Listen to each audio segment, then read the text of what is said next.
Para quem ainda não sabe, a programação do nosso canal conta com temas sugeridos pelos próprios alunos. Quando publicamos o vídeo sobre as pedaladas fiscais, que foi um tema sugerido, um outro tema surgiu, que foi o tema do orçamento impositivo versus orçamento autorizativo. E esse é o nosso tema de hoje.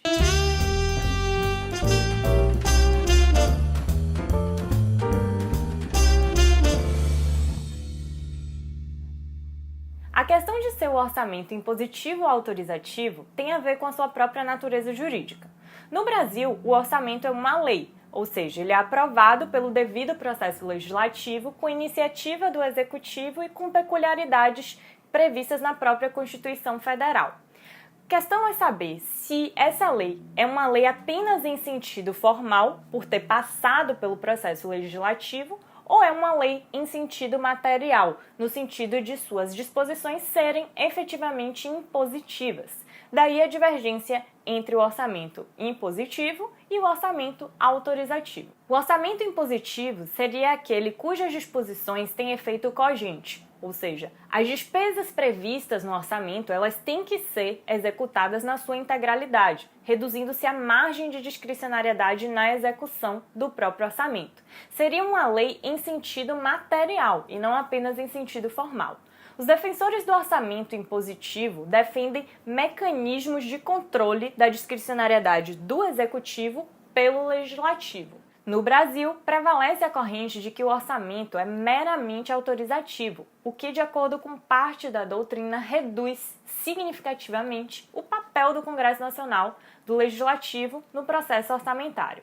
A lei orçamentária ela é de iniciativa do Executivo e, além disso, o Executivo pode, ao final do processo legislativo, vetar eventuais alterações realizadas pelo Legislativo.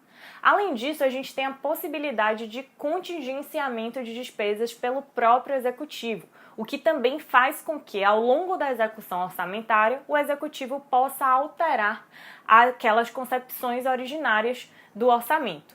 O contingenciamento de despesas ele é um mecanismo previsto na Lei de Responsabilidade Fiscal para equilibrar despesas e receitas ao longo da execução orçamentária, durante a execução orçamentária, com base em análises parciais das metas definidas na Lei de Diretrizes Orçamentárias. Assim, ao longo da execução, o Executivo verifica como está a situação da arrecadação e pode contingenciar despesas, ou seja, pode deixar de realizar despesas.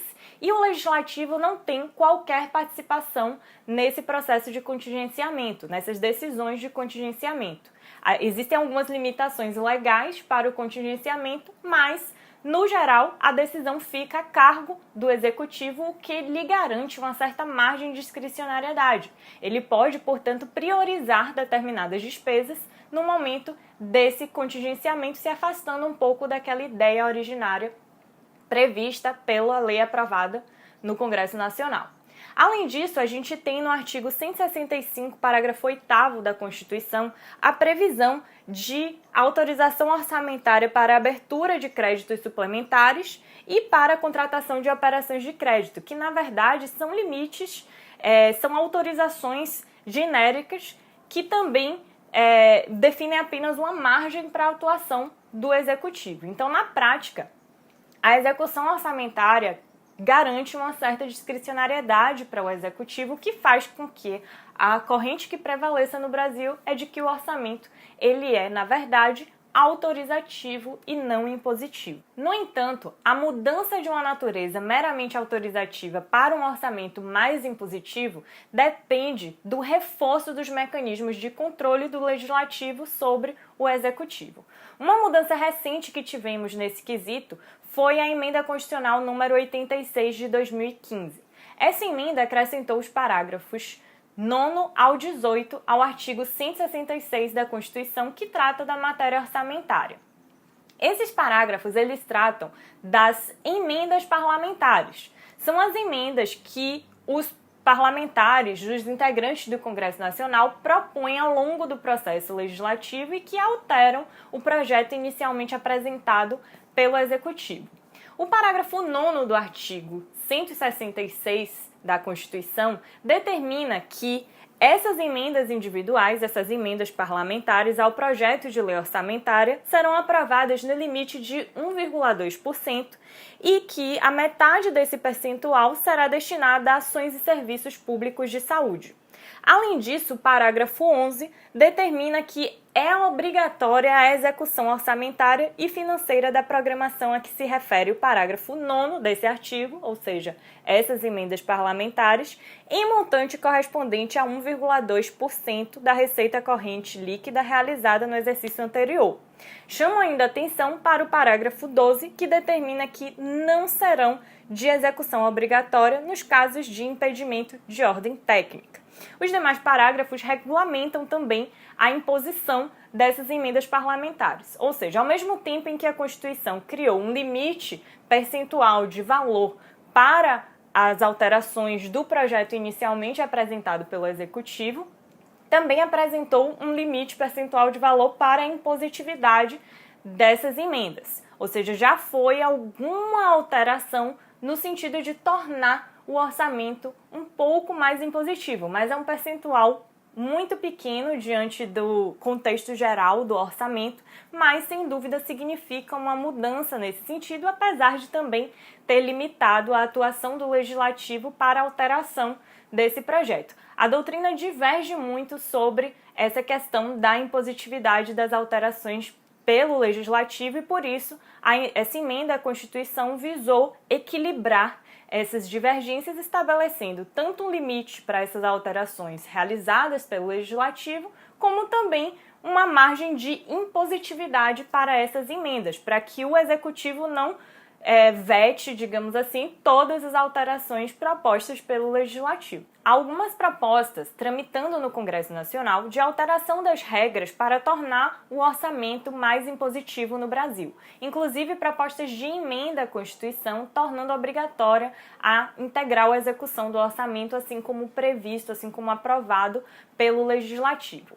Alguns autores entendem que não é necessário a alteração das regras já existentes para tornar o orçamento no Brasil impositivo, que apenas seria necessário uma releitura dessas regras para reduzir a margem de discricionariedade do Executivo, no sentido de que hoje ele pode refazer as decisões adotadas pela maioria no Congresso, e uma releitura dessas regras fariam com que ele tivesse que manter o escopo original daquelas decisões legislativas.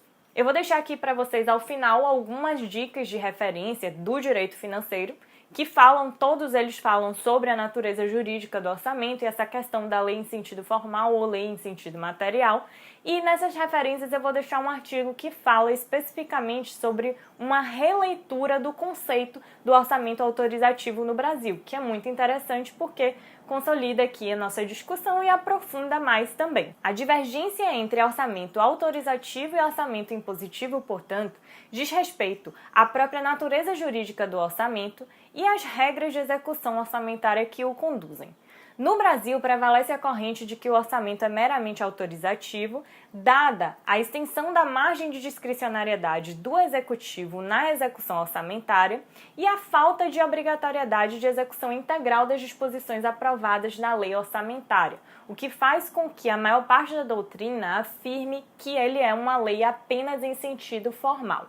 Nada impede que as regras sejam alteradas para tornar o orçamento mais impositivo ou que haja uma releitura das regras já existentes para reduzir a margem de discricionariedade do orçamento e privilegiar as prerrogativas do Legislativo no controle da execução orçamentária. Espero que vocês tenham entendido, espero que vocês tenham gostado. Se tiverem dúvidas, podem deixar nos nossos comentários, assim como se tiverem sugestões de outros temas, podem deixar nos comentários ou nos enviar por e-mail, que colocaremos na nossa programação. Um abraço a todos e até a próxima!